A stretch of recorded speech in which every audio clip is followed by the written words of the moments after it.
ಗಂಡ ಆತ್ಮಹತ್ಯೆ ಮಾಡಿಕೊಂಡ ಒಂದೇ ವಾರಕ್ಕೆ ಪತಿಯು ಆತ್ಮಹತ್ಯೆ ಮಾಡಿಕೊಂಡಿರುವ ಘಟನೆ ಶಿವಮೊಗ್ಗ ಜಿಲ್ಲೆಯ ಭದ್ರಾವತಿಯ ಸಿದ್ದಾಪುರದಲ್ಲಿ ನಡೆದಿದೆ. ಗೋಡಿಬೀಡು ಗ್ರಾಮದ 36 ವರ್ಷದ ಸ್ವಾತಿ ಜೆ ಆತ್ಮಹತ್ಯೆ ಮಾಡಿಕೊಂಡ ಗೃಹಿಣಿ.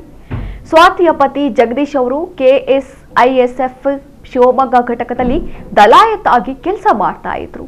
ಜೀವನದಲ್ಲಿ ಜಿಗುಪ್ಸೆಗೊಂಡು ಫೆಬ್ರವರಿ 14ರಂದು ಜಗದೀಶ್ ಮನೆಯಲ್ಲಿ ನೇಣು ಬಿಗಿದುಕೊಂಡು ಆತ್ಮಹತ್ಯೆ ಮಾಡಿಕೊಂಡಿದ್ದರು. ಆದರೆ ಪತಿ ಮೃತಪಟ್ಟು ವಾರ ಕಳೆಯುವುದರೊಳಗೆ ಸ್ವಾತಿ ಕೂಡ ಆತ್ಮಹತ್ಯೆ ಮಾಡಿಕೊಂಡಿದ್ದಾರೆ.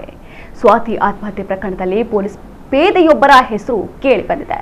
ಸ್ವಾತಿ ಸಾಯುವ ಮುನ್ನ ತನ್ನ ತಾಯಿಗೆ ಮೆಸೇಜ್ ಮಾಡಿತ್ತು. ಅದರಲ್ಲಿ ಮೋಹನ್ ಎಂಬ ಪೊಲೀಸ್ ಪೇದೆಯ ಹೆಸರನ್ನ ಉಲ್ಲೇಖಿಸಿದ್ದಾರೆ ಎಂದು ತಿಳಿದು ಬಂದಿದೆ. ಫೇಸ್ಬುಕ್ನಲ್ಲಿ ಮೋಹನ್ ಎಂಬ ಪೊಲೀಸ್ ತನಗೆ ಮೆಸೇಜ್ ಮಾಡಿದ್ದರು. ಬ್ಲಾಕ್ ಮಾಡಿದ್ದಕ್ಕೆ ಆತ ತನ್ನ ಬಗ್ಗೆ ಅಪಪ್ರಚಾರ ಮಾಡ್ತಿದ್ದಾರೆ. ಅವರನ್ನ ಸುಮ್ಮನೆ ಬಿಡಬೇಡಿ ಎಂದು ಸ್ವಾತಿ ಡೆತ್ ನೋಟ್ನಲ್ಲಿ ಆರೋಪಿಸಿದ್ದಾರೆ ಎಂದು ತಿಳಿದು ಬಂದಿದೆ.